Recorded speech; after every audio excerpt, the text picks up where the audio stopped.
आज का जो टॉपिक है बहुत ही इम्पोर्टेंट है। ये इम्पोर्टेंट इसलिए है क्योंकि कई सारे लोग, जब मैं काउंसलिंग करता हूँ तो ज़्यादातर लोग जो होते हैं उनसे कहीं ना कहीं पूर्व में कुछ ऐसी चीज़ें बन जाती है गलती से, जिसकी वजह से वो वहीं पे स्टक हो जाते हैं और वो लाइफ में आगे नहीं बढ़ पाते हैं।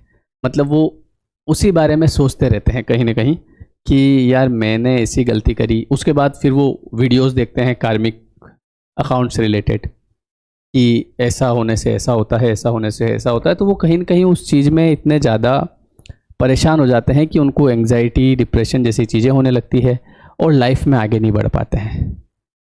तो इसी के ऊपर आज का वीडियो है कि देखिए, हुआ वही है जो होने का था। इस बात को आप समझो कि जो होने का था वही हुआ है। कहीं ना कहीं हो सकता है आपको उस चीज़ के लिए निमित्त बनाया गया हो, तो उसके लिए आपको अपने आप को हमेशा कोसना नहीं है कि यार मुझसे ये क्या गलती हो गई, मुझसे ये क्या पाप हो गया। ठीक है, हो गया, कोई बात नहीं। भगवान से जब आप किसी भी कितना ही बड़ा पाप हो जाए और उसके लिए जब आप क्षमा मांगते हैं तो वो इतने दयालु हैं कि आपको माफ़ कर देते हैं, लेकिन फिर दूसरी बार वो गलती ना होने पाए।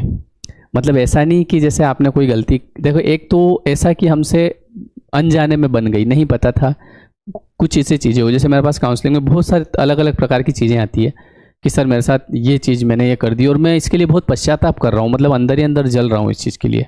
मैंने कहा फिर ठीक है, भगवान से एक बार इस चीज़ के लिए मन से माफ़ी मांग लो, आपको वो माफ़ कर देंगे। ऐसा नहीं है कि आपको इन चीज़ों को हमेशा से लेके चलना ही है ज़िंदगी भर, है ना, क्योंकि मनुष्य जन्म आपको मिला है तो आपके अंदर कहीं ना कहीं, देखो, ईश्वर भी आपसे कुछ काम चाहता है। वो चाहते हैं कि कुछ करो आप उनके लिए।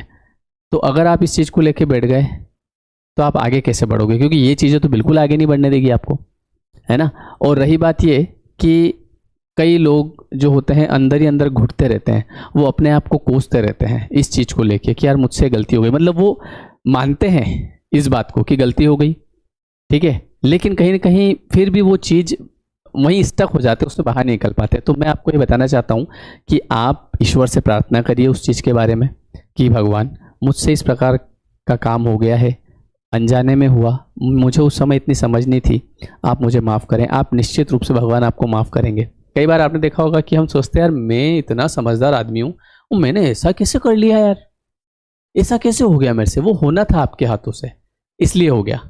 कई बार आपने देखा होगा कोई व्यक्ति कहीं जाता है, गिर जाता है, फिर वो आके बोलता है कि अगर मैं यहाँ उस रास्ते से नहीं जाता तो काश नहीं गिरता। ऐसा नहीं, आपको उधर ले जाया गया है। अगर मैं ऐसा नहीं करता तो ऐसा हो जाता। अगर मैं इस लड़की ने मुझे प्रपोज किया शुरुआत में, मैंने हाँ कर ली और आज देखो ये ऐसी निकल गई। मैं अगर इसको हाँ नहीं करता तो काश मैं आज बच जाता। काश वाला तो कोई होता ही नहीं है।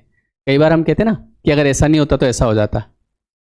वो जैसा होना है वैसे आपकी बुद्धि हो जाएगी। तो इसलिए अभी तक जो हुआ है, तो कभी भी कंप्लेन मत करो कि मुझे इस वजह से, अगर मैं ये नहीं करता तो ऐसा हो जाता, ये सब्जेक्ट ले लेता काश तो आज मैं ये बन जाता, मैंने उस समय शायद गलत डिसीजन ले लिया। नहीं, जिस तरफ आपको भेजना होता है ईश्वर को, तो वैसे ही निर्णय आप लेते हैं, वैसे ही बुद्धि आपकी होती है और आप चलते जाते हैं। इसलिए अब हम आज की बात करते हैं। अभी चूंकि आप इस बात को समझ चुके हैं तो नो कंप्लेंट्स, कोई कंप्लेन नहीं करना पास्ट के बारे में कि अगर ऐसा होता तो ऐसा हो जाता। और कुछ गलतियां हो गई है तो कोई बात नहीं, भगवान मुझे माफ़ करेगा। और अब अपना ध्यान आगे की तरफ, अब मुझे अच्छे कर्म करना है, मेरे काम में पूरा मुझे 100% देना है। जैसे मेरा काम है तो मुझे 100% देना है, अच्छे काम करना है, आगे बढ़ना है, सपने देखना है बड़े बड़े और उनको पूरा करना है लॉ ऑफ अट्रैक्शन से, और वो पूरे निश्चित रूप से होंगे। ठीक है, वीडियो कैसा लगा कमेंट करके बताइए।